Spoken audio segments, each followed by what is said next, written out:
45-ാം ദിവസത്തെ നോമ്പുകാല ധ്യാന ചിന്തയിലേക്ക് ഏവർക്കും ഹൃദ്യമായ സ്വാഗതം. ഇന്നത്തെ ചിന്താ വിഷയം യാത്ര. ചിന്തയ്ക്ക് ആധാരമായി തിരഞ്ഞെടുത്ത വേദഭാഗം ലൂക്കോസ് 23:26. അവനെ കൊണ്ടുപോകുമ്പോൾ വയലിൽ നിന്ന് വരുന്ന ശീമോൻ എന്ന ഒരു കുറേനക്കാരനെ അവർ പിടിച്ച് കുരിശു ചുമപ്പിച്ചു യേശുവിൻ്റെ പിന്നാലെ നടക്കുമാറാക്കി.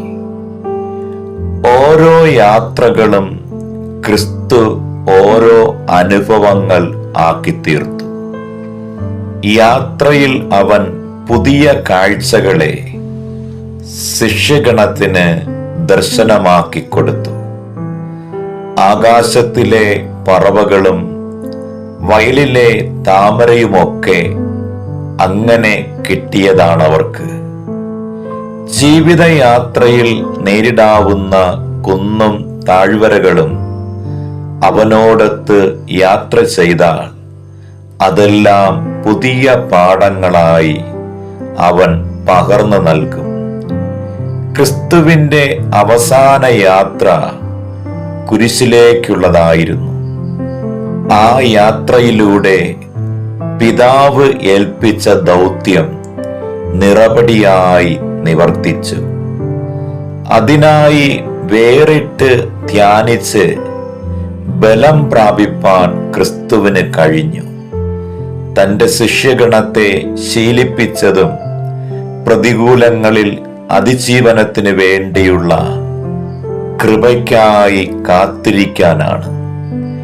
വേദനിക്കുന്ന ദൈവസ്വരം ഞാൻ ആരെ അയക്കും, ആർ പോകും എന്നതാണ്.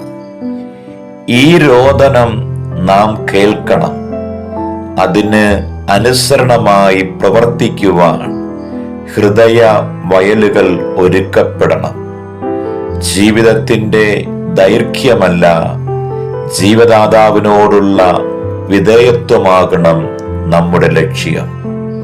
അപരന്റെ കണ്ണുനീരും വേദനയും നമ്മുടെ ഹൃദയത്തോട് ചേർത്ത് പിടിക്കുമ്പോൾ നമ്മുടെ എല്ലാ സഞ്ചാരങ്ങൾക്കും വേഗത കൂടും. വീഴുന്നവരെ താങ്ങുകയും കുനിഞ്ഞവരെ നിവർത്തുകയും ഭക്ഷണം പങ്കിടുകയും ചെയ്യുമ്പോൾ നോമ്പ് അർത്ഥവത്തായി തീരും. പിതാവിന്റെ ഹിതത്തെ ഏറ്റെടുക്കാനും ലക്ഷ്യത്തിലേക്ക് അനേകരെ ആകർഷിക്കാനും കഴിയുന്നതാകണം ഓരോ യാത്രകളും. പാഴായി പോകുന്ന യാത്രകളെപ്പറ്റി വിതുമ്പുന്നവരെ കണ്ടിട്ടുണ്ട്. ക്രിസ്തുവിനെ കൂടാതെ നീ എടുത്ത തീരുമാനങ്ങളായിരുന്നു ആ യാത്രകൾ. ഓർക്കുക, ഓരോ യാത്രകളും ക്രിസ്തുവിനോടൊപ്പമുള്ളതാകണം. അതിൽ നിന്റെ വിളിക്ക് വേണ്ടി ഒരു കൈ സഹായത്തിന് വേണ്ടി കാത്തിരിക്കുന്നവർ സ്വാഗതം ചെയ്യുക അവരെയും. ധന്യമാകട്ടെ ഈ നോമ്പ് യാത്ര. സമർപ്പണ പ്രാർത്ഥനയ്ക്കായി നമുക്കൊരുങ്ങാം. ഇനിയുള്ള പ്രാർത്ഥനാ വാചകങ്ങൾ കേട്ടതിന് ശേഷം അല്പസമയം ധ്യാനിക്കുക. ദൈവമേ, ക്രിസ്തുവിനെ കൂടാതെ ഞാൻ നടത്തിയ യാത്രകളൊക്കെ പരാജയമായിരുന്നു എന്ന് ഞാൻ മനസ്സിലാക്കുന്നു. ജീവിതത്തിന്റെ ദൈർഘ്യമല്ല പ്രധാനം, ഏൽപ്പിക്കുന്ന നിയോഗമാണ്.